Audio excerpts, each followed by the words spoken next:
right, thank you very much. Thank you for agreeing to being on this panel.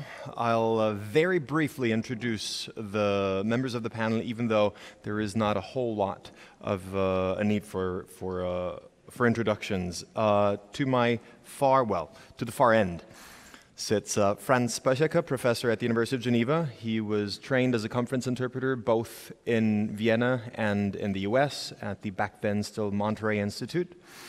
Had a number of visiting professorships across Europe, across Asia. He is the former Secretary General of the European Society of Translation Studies, and he's probably best known in his role as co-editor of Interpreting, the journal at Benjamin's.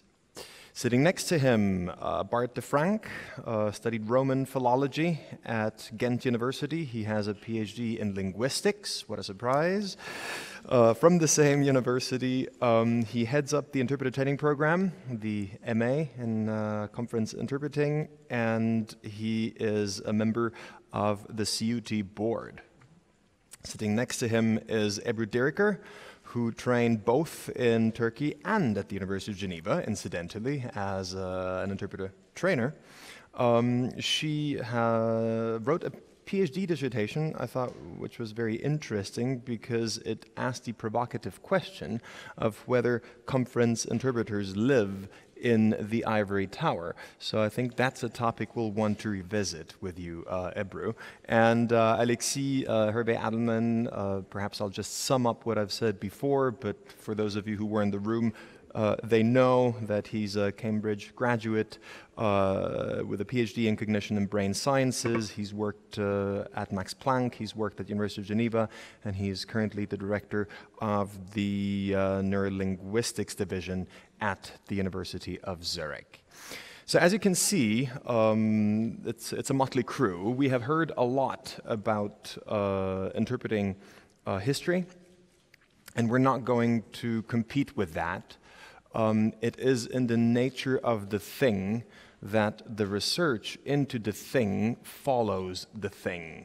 So research into interpreting, conference interpreting, simultaneous interpreting, any other forms of interpreting cannot possibly predate the thing itself. Alexis illustrated this very well in terms of anything neurological.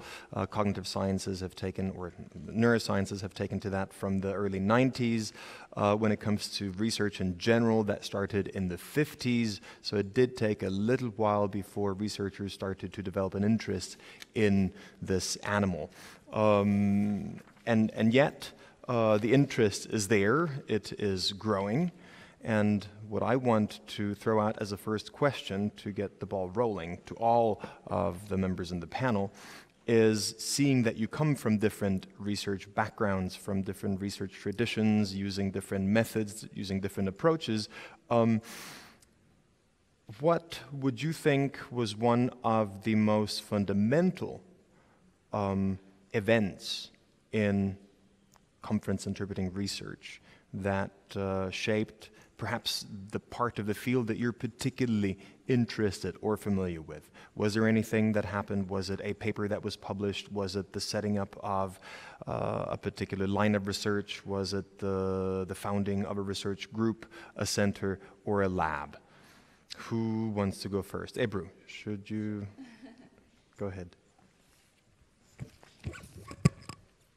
Right. For me, a key moment, a shaping moment in conference interpreting research was what some scholars refer to as the social turn, which was basically starting from the late 1990s, early 2000s, when researchers in this area became interested in the sociological aspects of the task. You've heard a lot about the cognitive, psycholinguistic aspects. Those have always drawn attention to interpreting, simply because it is such a unnatural task, but it is done daily by certain people we call conference interpreters. But during the late 1990s, especially with Franz's seminal work, Simultandolmetschen als komplexes Handeln. I'm telling you the title because the title suggests a difference, looking at simultaneous interpreting as a complex act. This new insight into interpreting deployed methods from sociology, not surprisingly.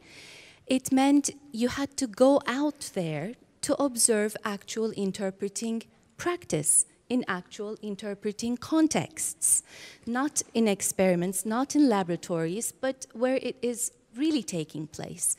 And it shifted the attention to what interpreters did, what kind of decisions they took, how they acted, interacted in contexts, and it led to a number of interesting findings, I would say. This was then followed up by a number of PhDs, mine, Morvan Beaton, Verle Duflou. We all tried to look in different ways, using different methods, what it was that interpreters were doing.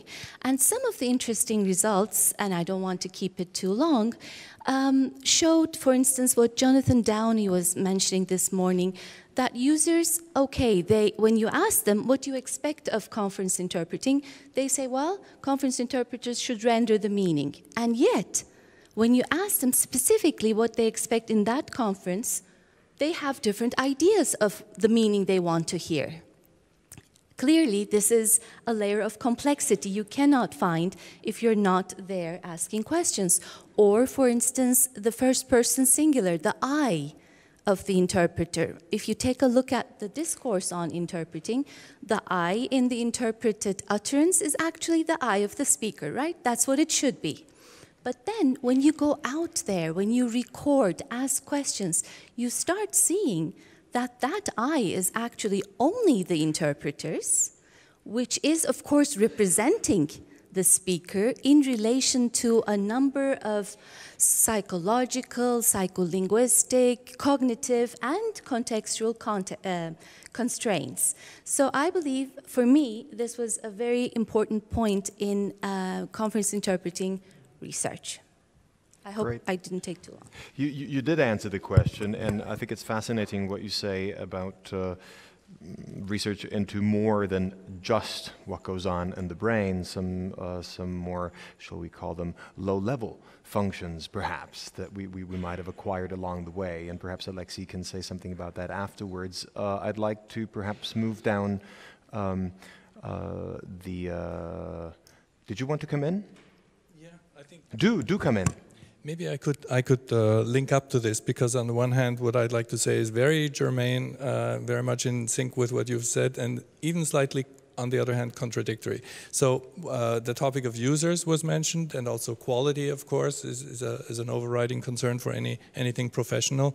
And so my favorite game-changing research contribution that I'd like to mention here and give credit to is the research group and the efforts made in the mid-1990s at the University of Granada by a team spearheaded by Ángela Collado Saiz, because in that tradition of quality research where there was so much focus on criteria and user expectations, they had the idea that expectations, hypothetical expectations, may be one thing, but what if we really confront the users with an actual interpreting performance? What do they still think that accent is unimportant or things like that?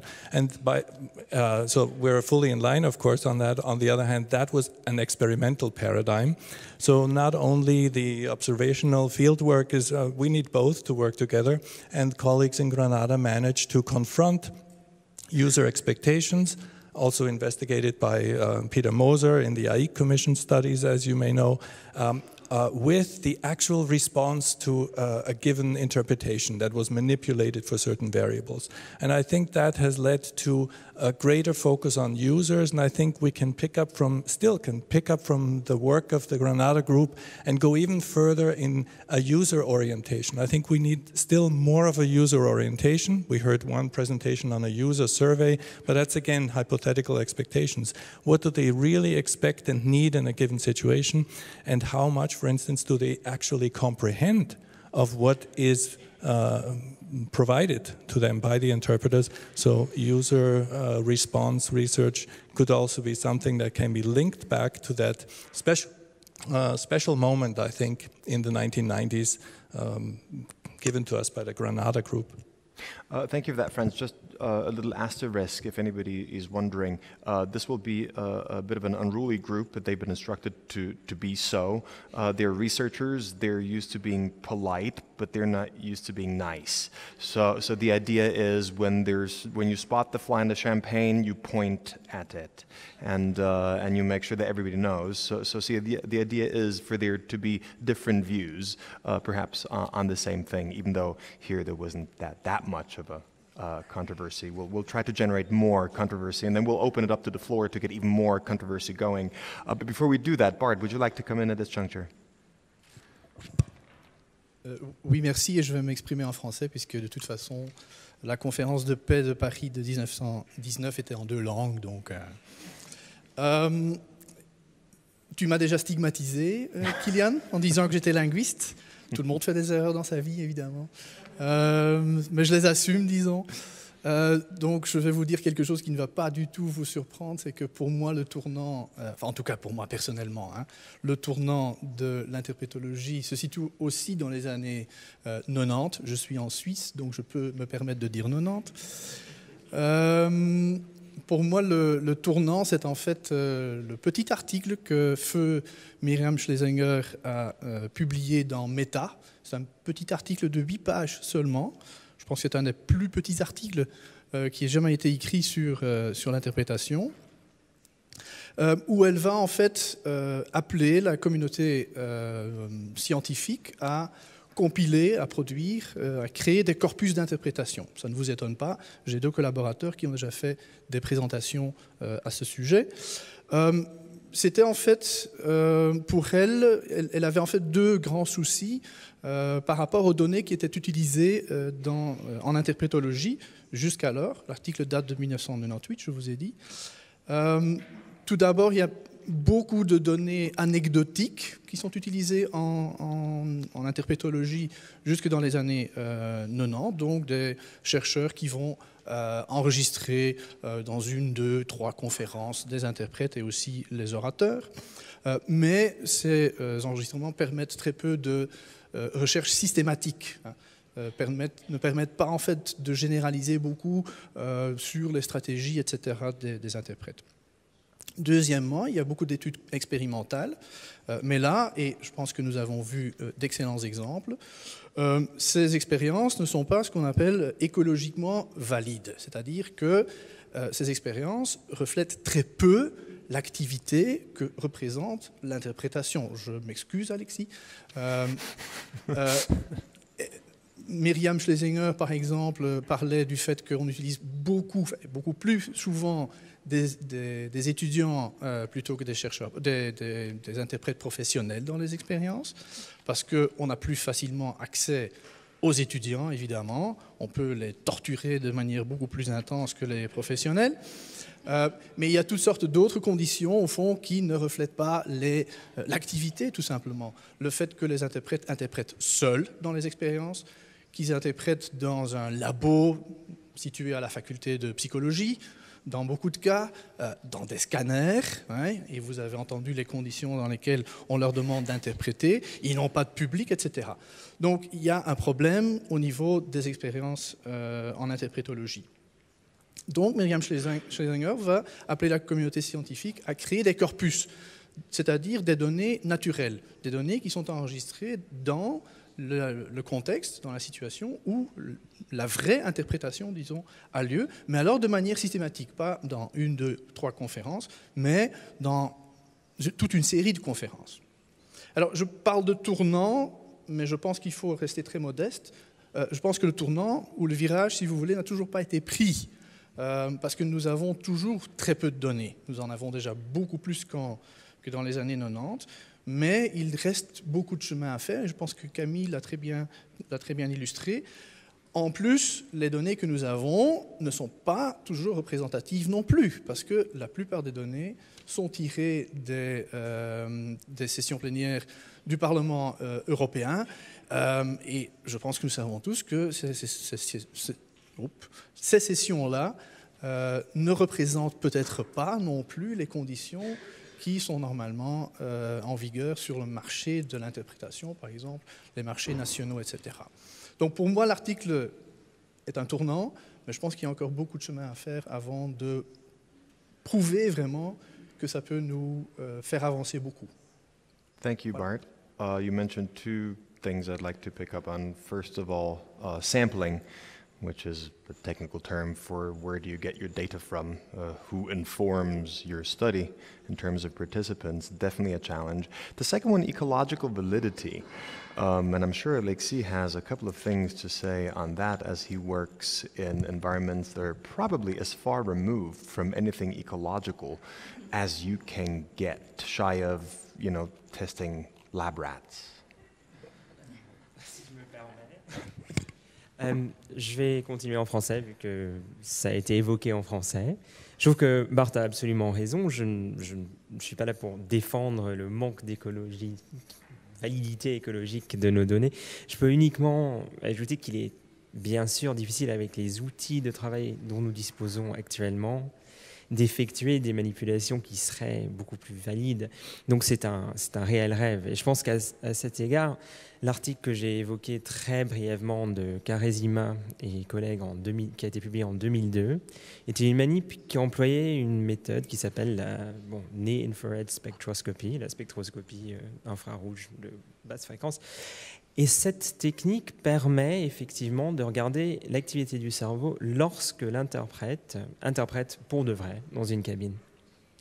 Mais cette technique a une certaine faiblesse, et cette faiblesse, il y a plusieurs faiblesses, mais la principale est que, vu que c'est une technique optique qui vise à regarder le flux sanguin directement en dessous du crâne, elle ne peut pas voir des sources profondes, c'est-à-dire les noyaux profonds, donc le noyau codé, le putamen, ces structures qui nous intéressent, à l'issue de nos recherches avec l'IRMF, ce qui nous intéresse tellement. Et donc, nous ne disposons pas d'outils qui nous permettraient de regarder vraiment l'état du cerveau intégralement de l'interprète lorsqu'il ou elle effectue sa mission de vraiment écouter un vrai discours. Et cela est extrêmement frustrant, et se fier simplement aux innovations technologiques est très frustrant. Nous ne pouvons pas, seuls, en tant que chercheurs en psychologie, réussir à créer des nouveaux scanners, mais ce serait bien.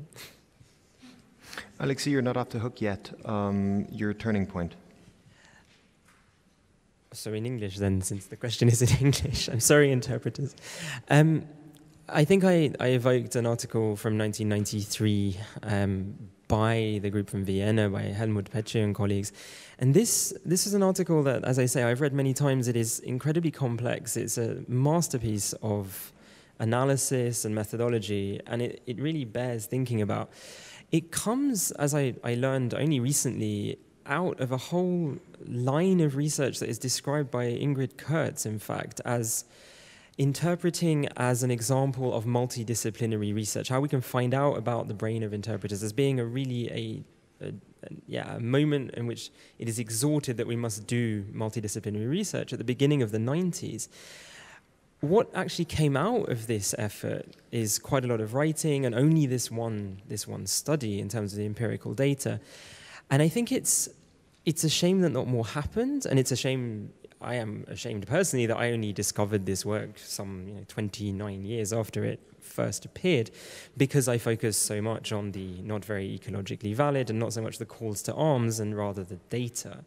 And I think this is probably something that I learn as I become a more experienced researcher, is that there is so much more than just looking at the brain. And without learning more about the historical context, I lose some of the breadth of what I should be looking at. And so for me, this turning point is really this effort, this sort of turning interpreting studies into a neurocognitive discipline at the beginning of the 1990s. And yeah, this one article that sort of was the very first, and it stands alone because it was nothing like that had ever been done before.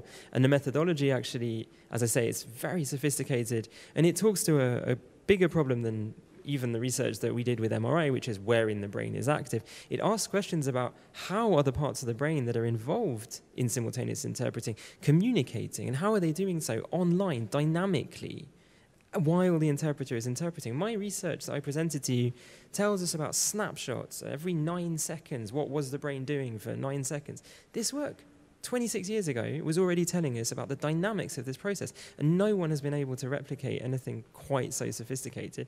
Admittedly, that study was done on 3 participants, but this is the kind of effort that I would love to see reborn, and that's, for me, an important moment.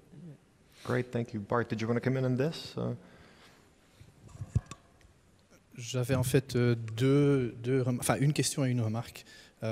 Puisque tu mentionnais les technologies infrarouges, je me demandais, c'est une technologie relativement récente, je me suis laissé dire. Est-ce que cette technologie va s'améliorer, par exemple?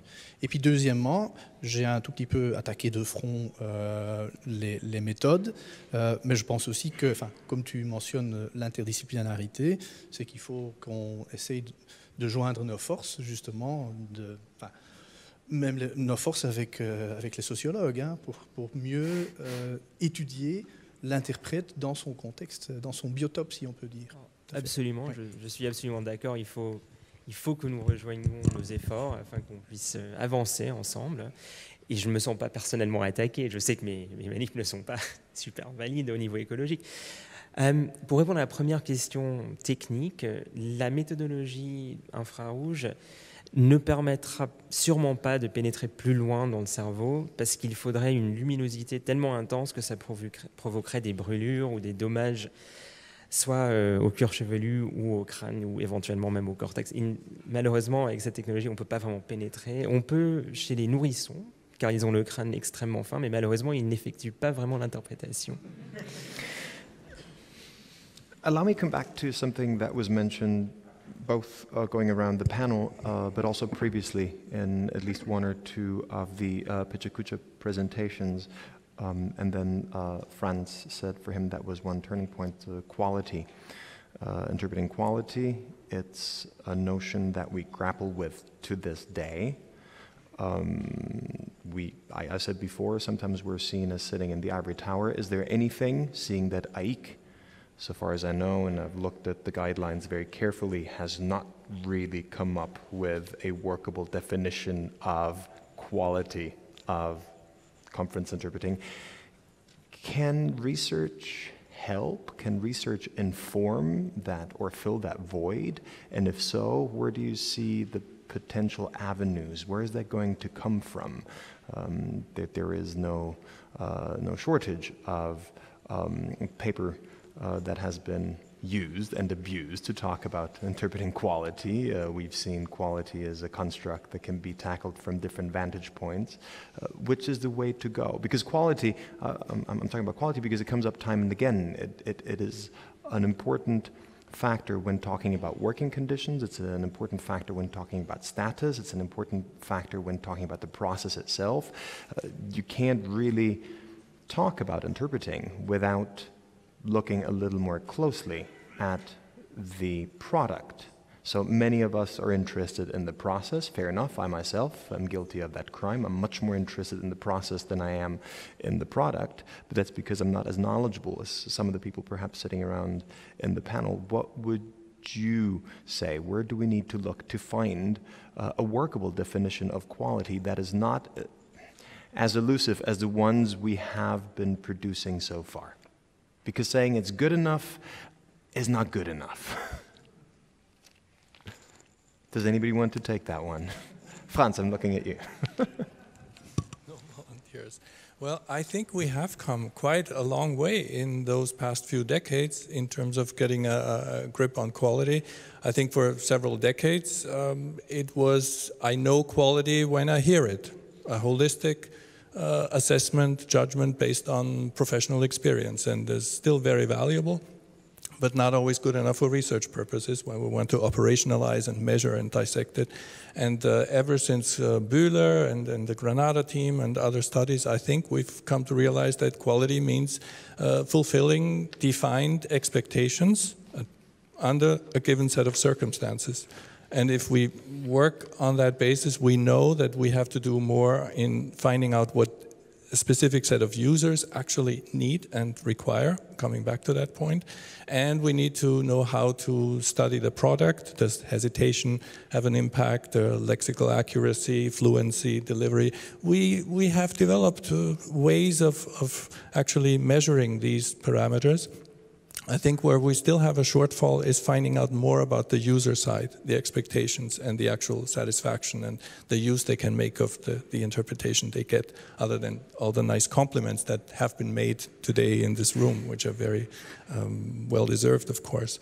So I think on that basic abstract definition, we can do a lot more empirical work. I think it's not so much the concept that completely baffles us, but the lack of empirical data and access to these data in more circumstances than the European Parliament and other settings.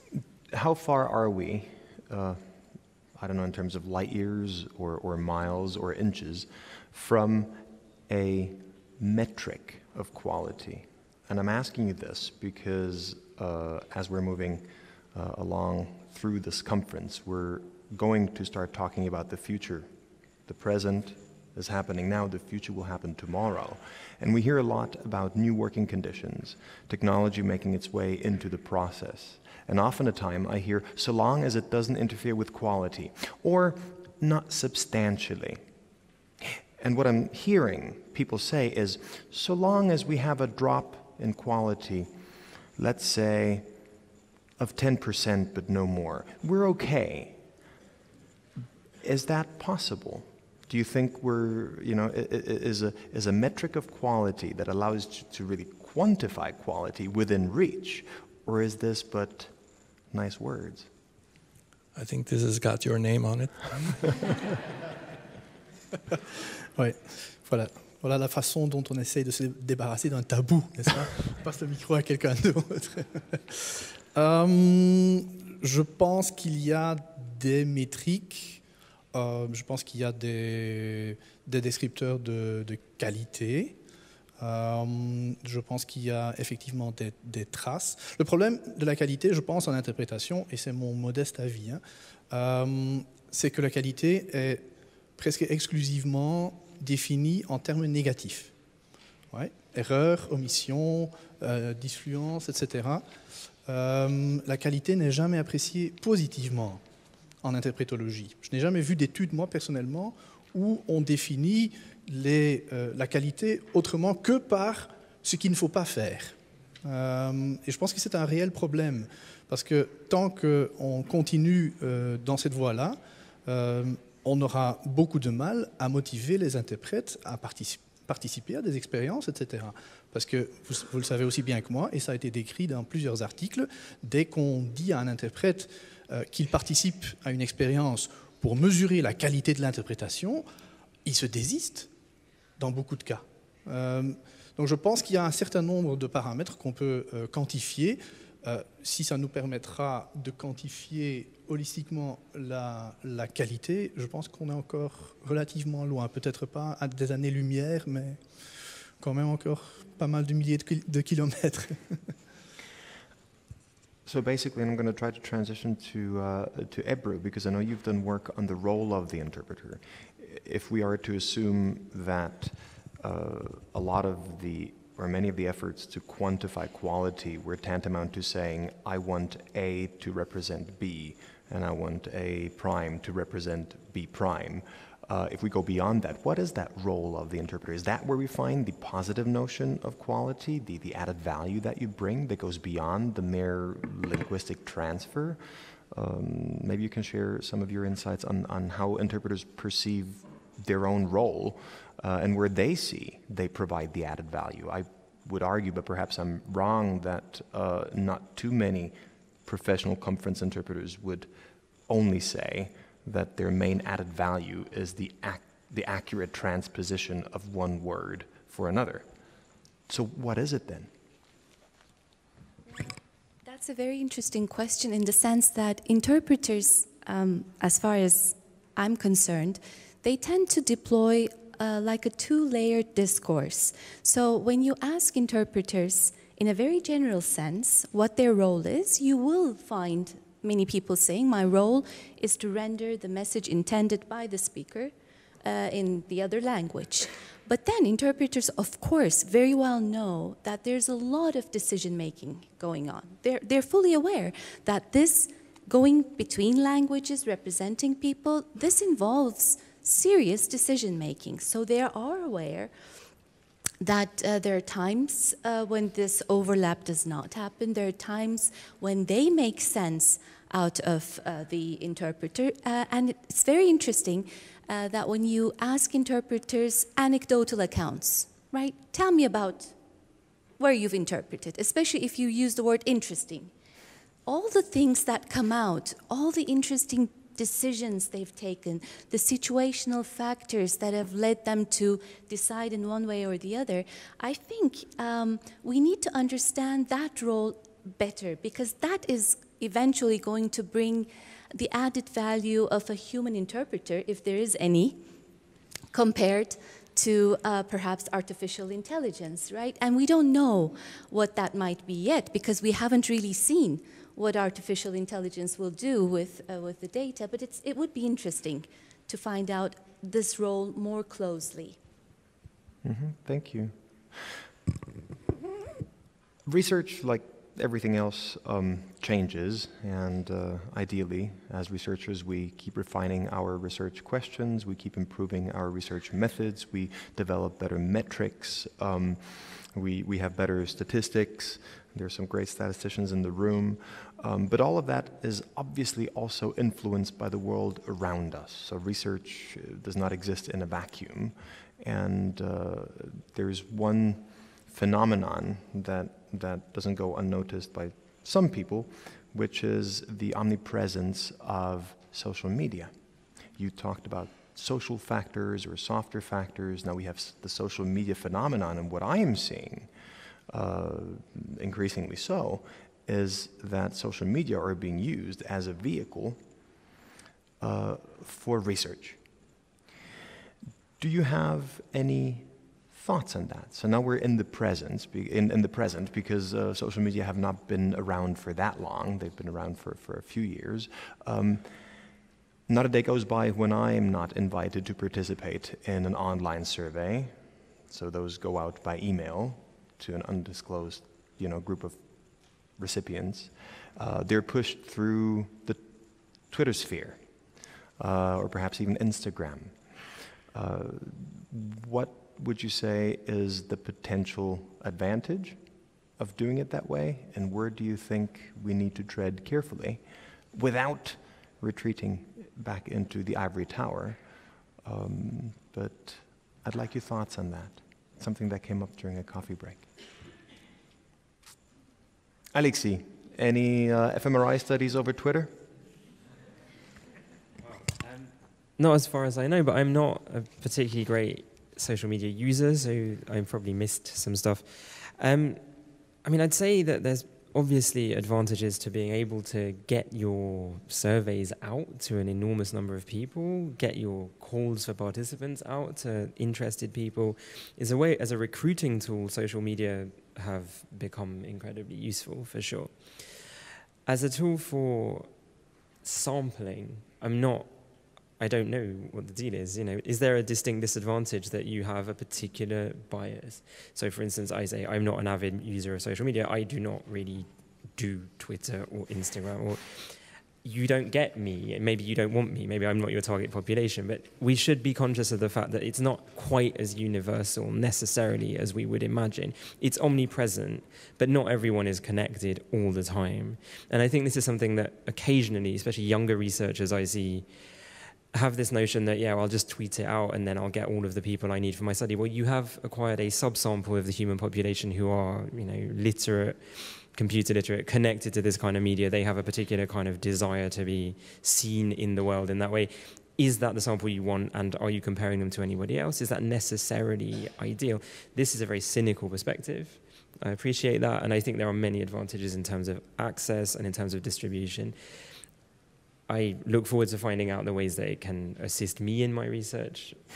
For now, I'm fairly neutral on that. Any other takers for that question?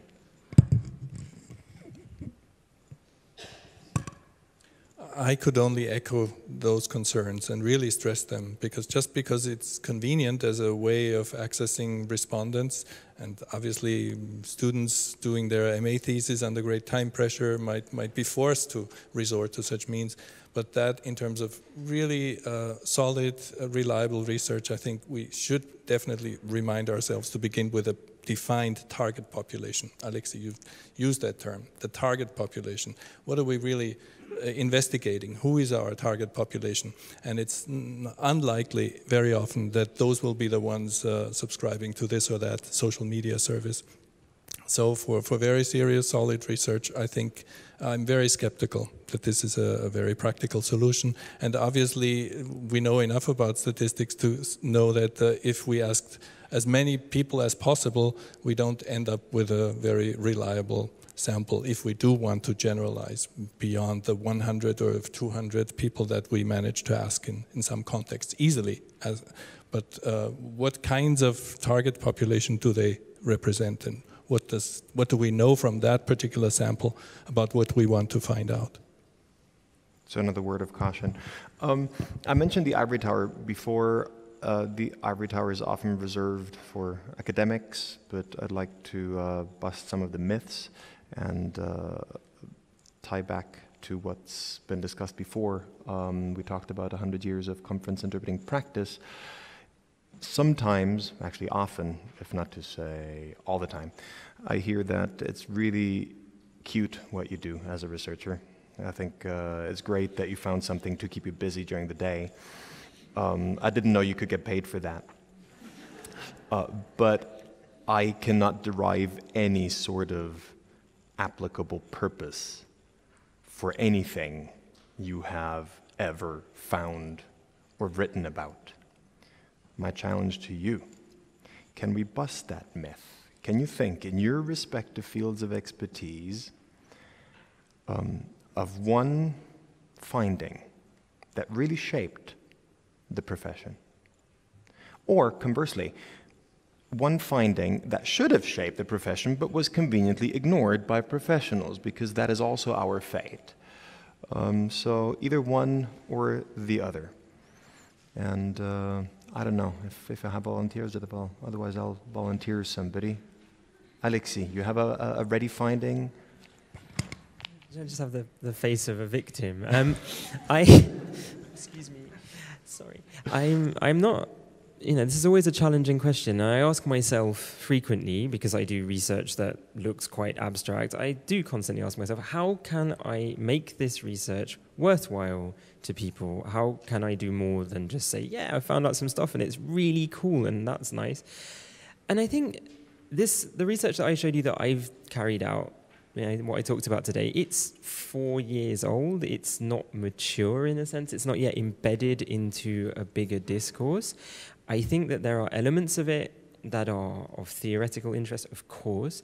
What is practically useful, we need dialogue between practitioners, trainers, and people who do what I do in order to see how we can apply this knowledge. And I know that my efforts at executing a cognitive decomposition of the task of conference interpreting are probably highly questionable, but they are efforts.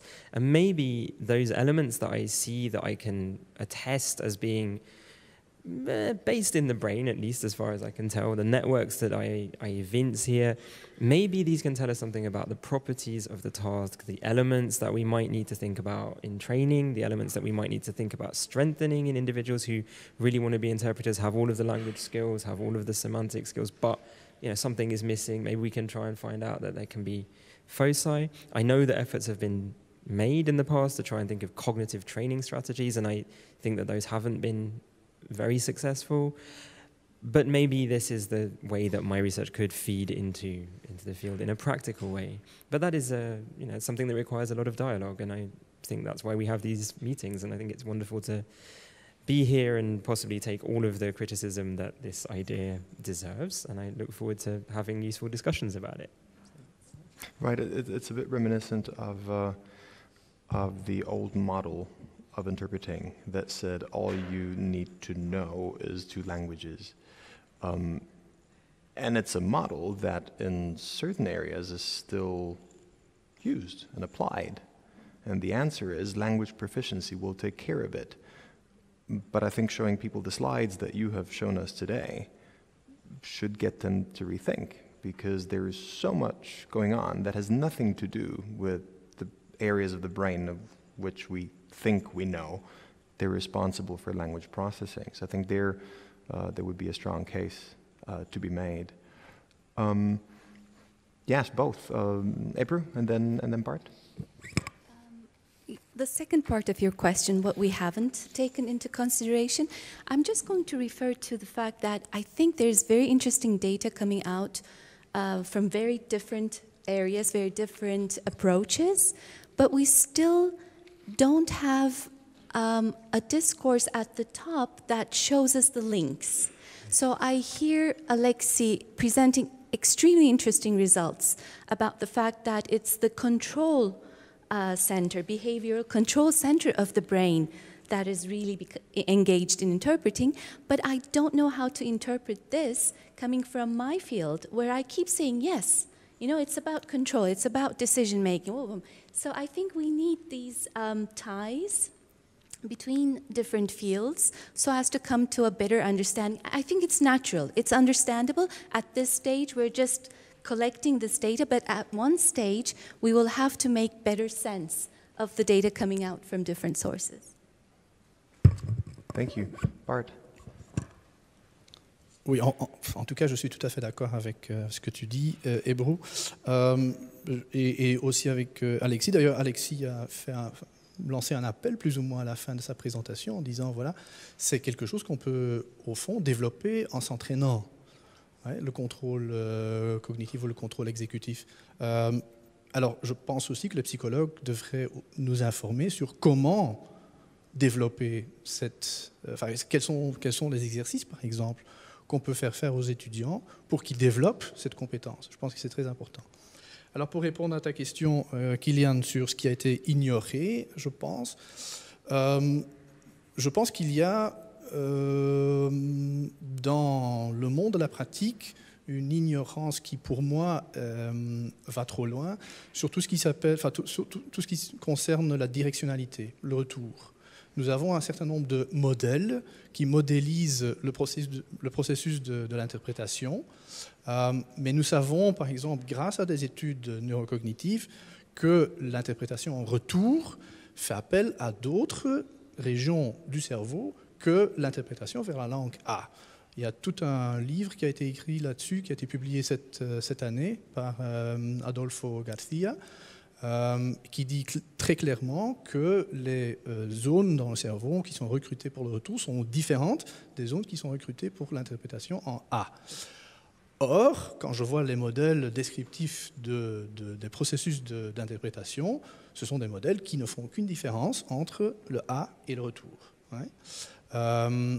Les modèles que nous utilisons, qui sont parfois présentés comme des modèles théoriques, mais qui ne le sont pas au fond à proprement parler,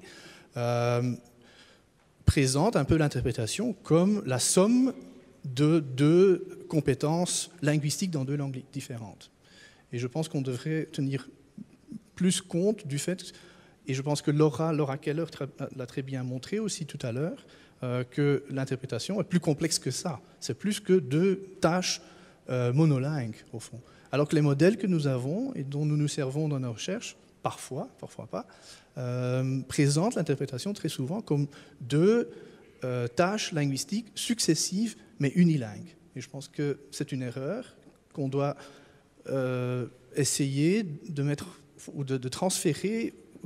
Pardon, c'est la correction de cette erreur doit au fond pouvoir percoler dans le monde de la pratique, je pense, parce que ça a des conséquences au niveau de la formation, parce que si le cerveau traite l'interprétation en A différemment que l'interprétation en retour, je pense qu'il faut aussi former les étudiants différemment si on veut qu'ils acquièrent ces deux compétences-là.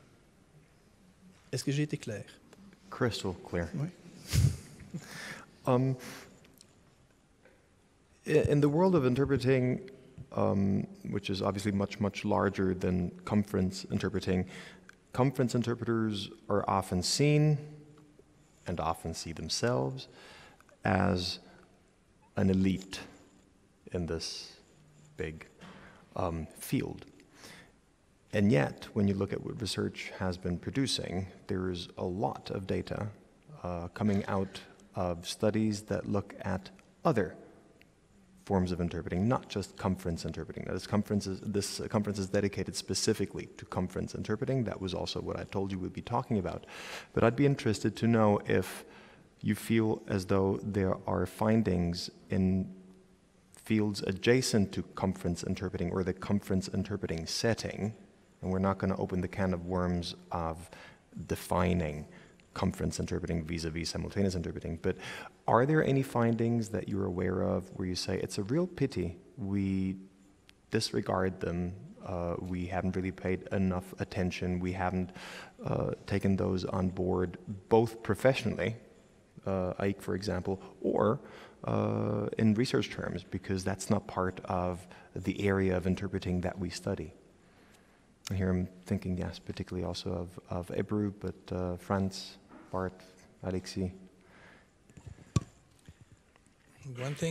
One thing I could think of is the research that was done early on in the field of sign language interpreting, where there's a lot of work in educational settings, like working for students in higher education, where scholars like Mark Marshark and others investigated the effectiveness of the interpretation in getting the message, the meaning, the information across. So again, comprehension research on those users, and those would be larger groups of users also in some settings. And that kind of reception studies, comprehension research has been tackled in spoken language interpreting only very marginally. We tried to do some of that with Karin Reithofer's work in Vienna, but I think there's still a lot of room to go further in I'm repeating myself here, in looking at, in taking this user orientation and looking at what actually, where our service ends up. And as Danica Zaleskovic famously said in response to that Hildegund Bühler article of 1986, communication doesn't end in the booth. So she was encouraging us, as it were, to actually also look at the user. Repetition is okay. Some messages bear repeating. Yes, do come in. For instance, ethical dilemmas. Those have been extensively studied in community interpreting research and, as Franz was saying, sign language interpreting, including in conferences. So it's only in spoken conference interpreting research that we have sort of stayed away, saying, you know, the fact that we interpret in the same setting with equal power, hopefully, between the participants does not really lead to a lot of dilemmas or critical decisions. That I don't think is the case at all. I was very interested in a previous speaker who said the history, was it Jesus? I'm sorry, that we started with conflict. You know, war and conflict was the very start of conference interpreting, and then came peace, at least in the Western world. So maybe we got the impression that, you know, doing interpreting, especially in the institutional setting, did not require such decisions. But then take a look at the world today, even in the institutions. So I think there's a lot we can do on that. And again, very different methodologies are showing us that it is the case with simultaneous conference interpreting too. A recent study that looked at galvanic skin response, the sweat glands, clearly showed that conference interpreters respond to emotional speech, which probably also suggests that there are effects of emotional speech, conflict, and others. So that certainly could be studied further. Great, thank you. I'm looking at my watch and I'm realizing time is flying. So what I'd like to do at this juncture is open up the panel to the floor. This is a unique lineup of experts. There's no such thing as a stupid question, so it's not because you're not a researcher or you don't have a PhD that you shouldn't take the floor. What I do kindly ask you to avoid, however, is giving us an extended CV and all the wonderful things you've done so as to allow as many people as possible to take advantage of the opportunity. There are name cards in front of you. The camera will capture it and will know who you are. If you add your name and position, that's perfectly fine, but please not beyond that. Simply raise your hand, and we'll try to catch you. Oh, Uroš has a quick. Gosh, that was quick. Off you go, Uroš. And you can either put a general question or you can direct it at somebody in particular. I'll try to be very quick. The discussion you guys had about quality and interpreting is something that I think is really, really interesting. And Franz's position, I don't know, is it because we're neighbors, Austria, Slovenia, we kind of take the same way, but I very much agree with what he's thinking, in that I think we need to break the taboo of likability with interpreters, because taste is a very important element in this. I think it's very difficult to go pure metric. It's like, we're called interpreters for a reason. Interprète. In French, an interprète can also be a singer. And you can have a musicologically wonderful piece that's played technically perfectly, but it's just boring and unmemorable. Mm-hmm. And then another one is just wonderful. Or, a pair of shoes. Technically, they're great. They're just ugly. Nobody wants to buy them. And you can have an interpretation that's technically impeccable, but completely unmemorable. How do you go beyond that? Can you even go beyond that? I don't know. I know that in Moscow, Marklin Konerbayev is already trying to do something to try and completely quantify interpretation quality. Is it doable? Is it something that can be used? Maybe in a very, very narrow institutional setting where you have clear demands on what you want from your interpreter, that's something that's usable. On a general plane, can you say this guy is a high-quality interpreter in all settings, and this guy isn't? Mm-hmm. Open question. Yes, Tufik. Si vous permettez, j'aurais une petite réflexion pour rebondir sur ce que vous avez suggéré à plusieurs reprises, de regarder un peu ce que veut l'utilisateur. Je pense que c'est très dangereux en matière de qualité. Nous avons une idée, nous interprètes, nous formateurs, de la qualité. Nous avons des paramètres de précision, de fidélité, de niveau de langue, etc. Et ce serait très dangereux de demander à quelqu'un qui pourrait vous dire, comme c'est le cas pour la traduction, parfois ils vous disent une traduction faite par Google me suffit. Moi, il suffit que je comprenne un peu de quoi il s'agit. Je n'ai pas besoin de nuances, je n'ai pas besoin d'une voix, je n'ai pas besoin que chaque détail me soit transmis. Ce serait très dangereux si l'utilisateur me disait, moi en tant que chef interprète, je n'ai pas besoin de l'excellence à laquelle vous tendez, de l'excellence à laquelle les écoles, les pairs, tout le monde essaye de pousser cette profession. Et j'ai souvent l'impression que nous, on est beaucoup plus attachés à la qualité que pas mal d'utilisateurs. Et ce serait très dangereux de vouloir... C'est-à-dire, je ne sais pas, peut-être qu'il faudrait qu'on descende de notre tour d'ivoire et de se dire qu'après tout, la qualité que nous voudrions n'est pas celle que l'utilisateur veut et qu'on baisse peut-être un peu le niveau. Je ne sais pas, ce serait très dangereux, ce n'est pas ce que je propose. Pas du tout. Mais la question m'est venue en vous écoutant. Merci. I think that's a very interesting point you're making. What you seem to suggest is that it is the interpreters themselves, the recruiters, the chief interpreters, the language services that want to make sure everybody drives a Ferrari, where some people might be perfectly happy coming along in their little Pinot, and that's okay. But is it? It's a philosophical question, perhaps more than an academic question. Franz was saying there are different expectations. I have Maha, and then I have Marie, and then I have my eyesight is too weak for that. but I see you. And you too, Jonathan. Yes, Maha. Hello, my name is Maha El-Metwali. I am a conference interpreter in the Arabic booth, and my question is to Bart. If I understood you correctly, you said that interpreters who work into their A language use different parts of the brain than working into their retour languages, and this could have implications for training interpreters. Could you give me a concrete example how this could be done? Thank you. I think right now, oh, hang on, would you like a minute to think about it? Then we'll take another question. Parce qu'on avait aussi la question de la qualité tout à l'heure, hein, oui. Donc je ne sais pas si je dois sauter cette discussion-là. Peut-être d'abord Franz sur la qualité, et puis je réponds directement. Non, ok, je réponds directement. Est-ce que j'ai une idée là-dessus? Non, pas encore, parce que je viens de lire le livre. Mais j'y pense parce que dans notre institution, l'université de Gand, nous avons une langue B obligatoire. Donc les étudiants doivent présenter un retour à la fin, aussi à l'examen.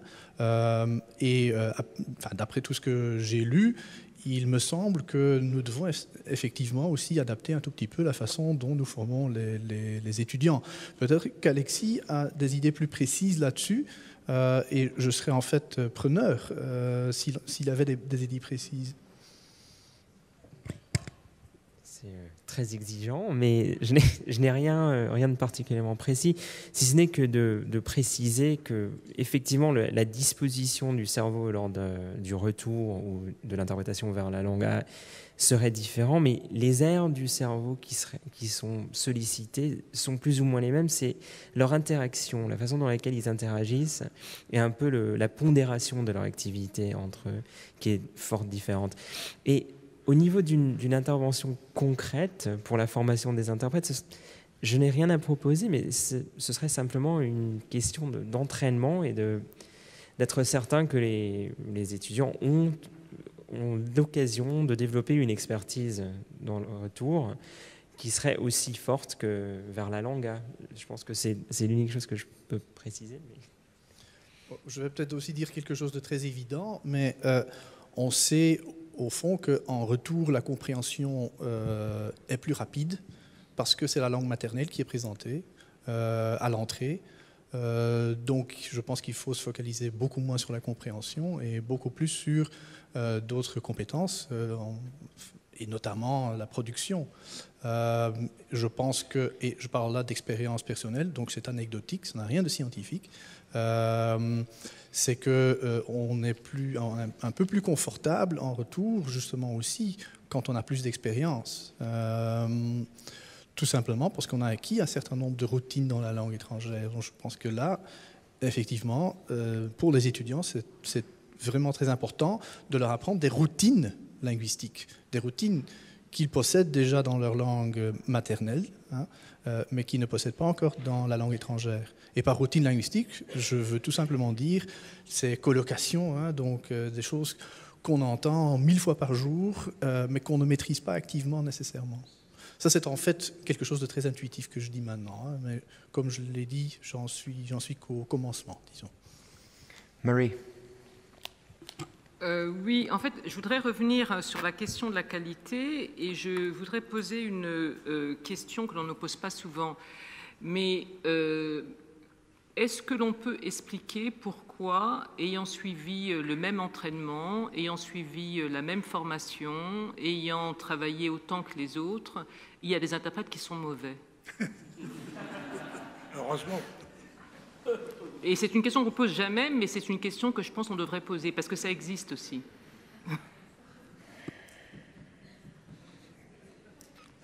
Does anybody dare? I think they're just there to make everybody else look good.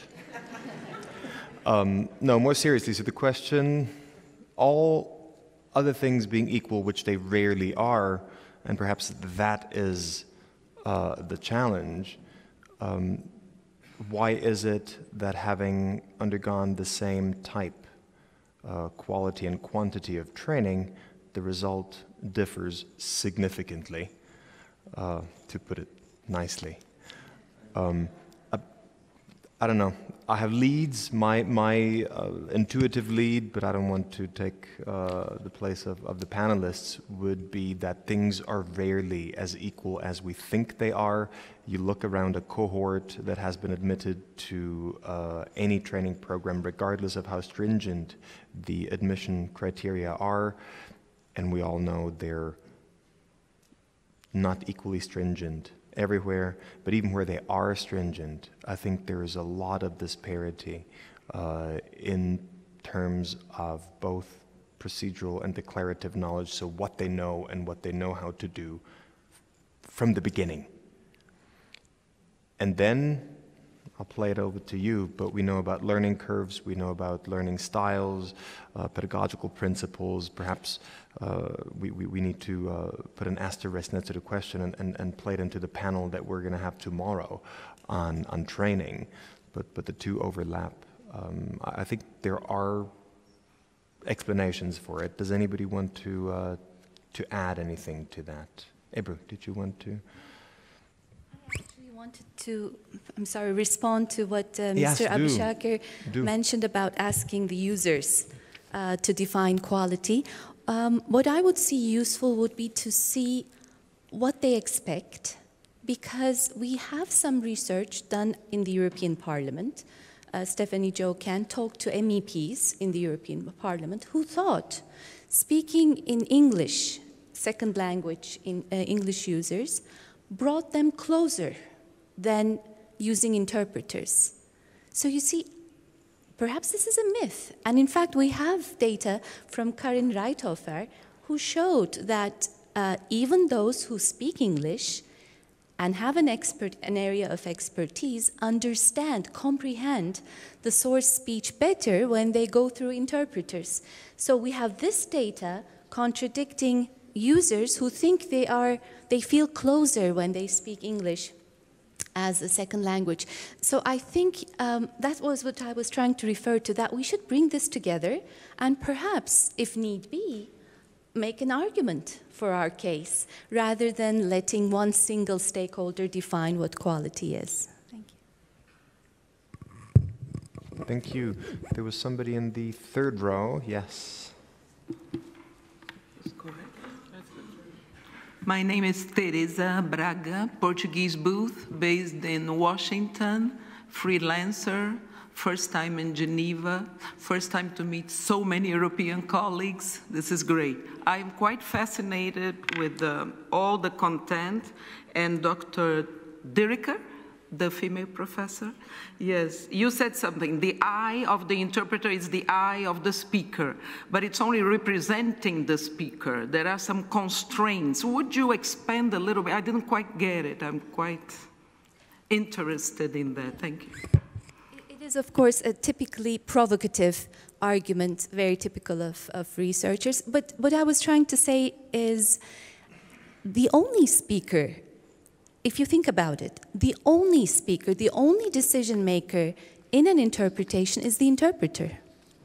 The speaker is a hypothetical construct. Of course, the whole aim, or one of the biggest aims, is to represent the eye of the speaker in the best manner possible, but the interpreter is there. So there's interesting data that shows, for instance, again related to this emotional aspect, that interpreters really process face-threatening acts differently, right? Parts of the communication which are provocative, which run a risk of conflict. There, for instance, very clearly interpreters have ways of processing, thinking, coming up with a performance. So what I was trying to say is that the key decision maker is the interpreter. And the interpreter is processing all the environment, linguistic, extra-linguistic, even his or her own background is there to come up with the most appropriate solution to what I would call a problem. But the one and only real decision maker is the interpreter. And that is what makes, for me, sociological and actually also psychological research very interesting.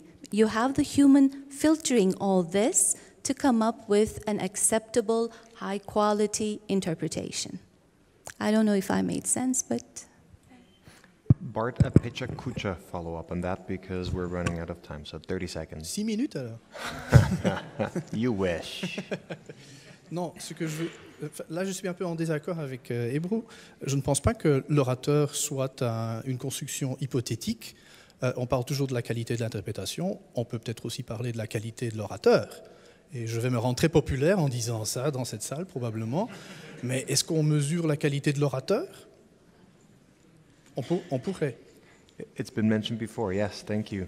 I had Jonathan, then I have Christopher, and the last speaker sitting next to Jane. I would like to pivot a little bit off of what Ebru said, and I'd like to ask the whole panel, because I know we have a mix of practitioner researchers and researchers. As a practitioner researcher myself, I'm very aware that if your findings contradict professional accepted truth, it can be a risk to your reputation. So what can interpreting studies do about that real risk? And do we need to have some sort of guidelines, some sort of rules of engagement between the research side of interpreting studies and the practitioner side of interpreting studies?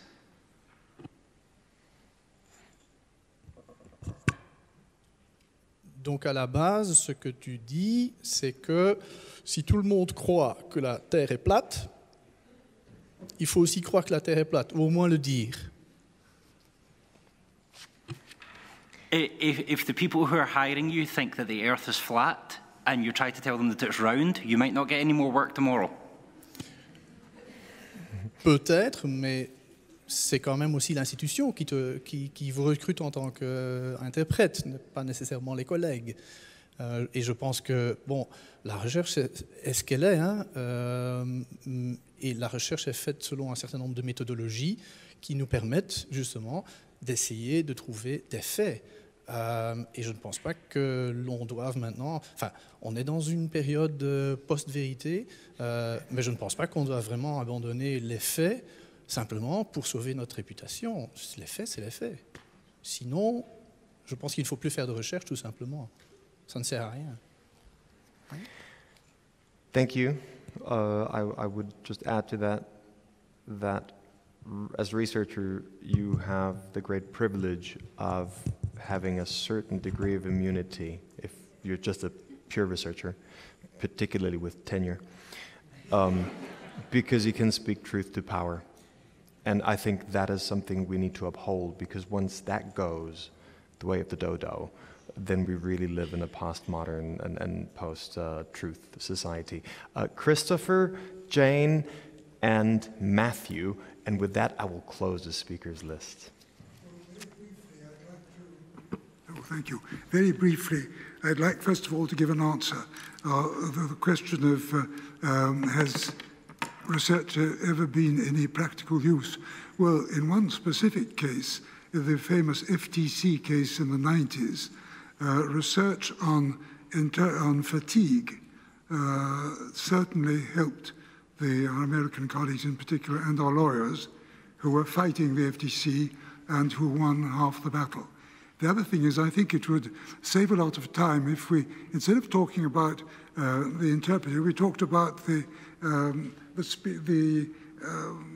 delegate's spokesman, because we are in fact presenting his idea, his vouloir dire, what he's trying to get across to someone else. Now, that does not involve necessarily any linguistic process. It's, in fact, if you repeat this, ask someone to repeat the same thing in his own language, it's the same thing is going on in his mind. If it so happens that it's convenient for him to express himself in another language with which he is familiar, okay, fine. And that's very useful, and he'll earn a living, which is basically a good thing. This isn't really controversial. What I'm saying is perfectly obvious. The last thing is that I couldn't agree more about user expectation, but I don't know what you can do about really trying to find out, because my personal experience, the first time I ever used simultaneous interpreting as a customer, a client, was at an UNIGE meeting in Vienna. And some of the speeches, of course, were or interventions were in German, and I don't speak a word. And I remember listening and realizing that I didn't give a damn if the interpreter was in his B or in his C or in his D language. What I wanted was to know immediately why people were laughing. So that's all for the moment. Thank you very much. Thank you. Thank you, Christopher, and thank you for mentioning the landmark decision by the FTC in the US. You mentioned fatigue and the fatigue study. I think it flags the need for research to improve because turn-taking, for example, in the booth, we've been working 30 minutes on, 30 minutes off, long before Barbara Moser and her team found that indeed quality goes down after 30, 35, 40 minutes. And it was Jesus who earlier today told us that it goes back to an anecdotal observation of somebody who said, gosh, after 30 minutes, they really look like they need a break. And so the break came about, and probably the second interpreter. So I think that's for us to make sure that we are ahead of the curve and not just chasing after realities. Jane, and then Matthew. Thank you. I wanted to take advantage of having this great panel of researchers here to suggest another line of research. I'm not an interpreter, but I am responsible for providing language services of all kinds for pre-session, in-session, and post-session. And for me, the most important thing is the audience as a result. And we've heard a lot about cognitive load on interpreters, but what concerns me is increasing cognitive load on participants in meetings. We saw an example of live subtitling. If we end up losing the fluent services of live interpreters, the potential cognitive load that you then place on participants who are having to read, process, and then interpret and understand what they're hearing is going to be problematic, I think. But I don't have the evidence for that, only my own inability to speed read and process information quickly. And if you lose that direct contact or relationship between participant and speaker, which the interpreters mediate between, then I think we're moving into a different level of, a different kind of meeting, a different level of understanding and dialogue and debate in meetings. So I think that's something that I hope the researchers will take into account. I'm not sure how we'll put our ministers through MRIs, but it's an area you can be looking at. Thank you. Thank you. Yes, Franz. Yes, briefly, thank you. I couldn't agree more from the user orientation side, but let me just qualify on the live subtitling example. I think we need to stress that, and Carlo also wanted to do this in his presentation, I think that originally this service was developed for hard of hearing persons. So if they joined us here in this meeting, they would not understand what we were saying, and so they would rely on the reading. I would still think that the cognitive load is tremendous, reading and following the other visuals, the presentations, and it would be worth investigating that. But originally they would not have to listen and read at the same time because it's a specific service developed for this user group. Thank you, Franz. And the last question, Matthew. Thank you. I have a question and I have a sense of what I might anticipate from the answers from the esteemed panelists, but if you were given a rich benefactor and 1 million Swiss francs and a young, eager researcher, where would you point them to start their work? Can we take all four, one after the other? Alexis, where would you point them? To a tunnel, right? As in an fMRI scanner. What? You can almost buy one with 1 million. Great, thank you very much for the scanner. It's a treat. I'm looking forward to using that. In all seriousness, though, I think not just as a result of the discussion that we're having, it is important to try and bring these disciplines together. And it irks me that my research is on incredibly flat, not real discourse, really not very meaningful content. And I would dearly like to know more about interpreting in the communicative context, because it is a tool for communication. It is not just a tool so that I can look at how brains manage language. And what I would really like to do is to be able to take the whole process to a higher level and really see what is going on. This is a bit of a dream because the methods don't quite exist, but to look at what happens potentially. Something that can be done is to scan two individuals who are actually communicating simultaneously. You can start to see what synchronizes, what doesn't. There are means that might enable us to actually look at brains. I had a discussion with someone just earlier about this. This is something that could be done, this method that's known as hyper-scanning. You can scan multiple people simultaneously experiencing the same discourse. You could have that through an interpreter in multiple languages. There are ways that you might be able to start to find out more about as well the user experience. And we could also think about a large program that involves emotional discourse, and we can think about that discourse being mediated by interpreters who have, I don't want to put them through something horrible, but who have experienced something related to a particularly emotional dialogue and so forth. I think there is scope for integrating multiple levels for all of our interests. And obviously I see that through the filter of the brain, because that's what I work on.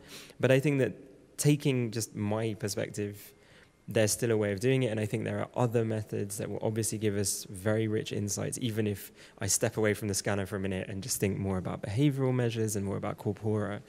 And I think that this is what these dialogues invite, is that we try to open our minds a little bit to, or certainly I try to open my mind to these other fields that are peripheral to me but are so important. You can tell it was a hypothetical question, but Alexis has been thinking about this million for some time now. Okay, your million. Ebru, where are you putting it? More or less the same as Alexis. I would love to bring together a huge, closely knit interdisciplinary group, which could make sense of a lot of data, including brain, sociological, all the others. That would be lovely. I don't know if that can ever happen, but I would love to channel all this money to bringing together experts from different fields. Bart, come on, put it somewhere else.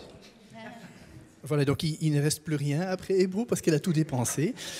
Bon, s'il reste quelque chose, moi, ce qui m'intéresserait le plus, et je pense que ça deviendra important aussi pour la profession, c'est de voir comment les interprètes interagissent avec la technologie dans la cabine. Ce sont des technologies qui arrivent, donc toutes sortes de soutiens terminologiques en termes de chiffres, etc. Et nous ne savons pas encore comment les interprètes vont interagir avec cette offre d'informations. Je pense notamment par exemple au système de Claudio Fantinoli avec Interpret Bank, où nous avons en fait une sorte de reconnaissance automatique de la parole qui peut vous montrer dans la cabine les chiffres de la terminologie, même la traduction de la terminologie, etc.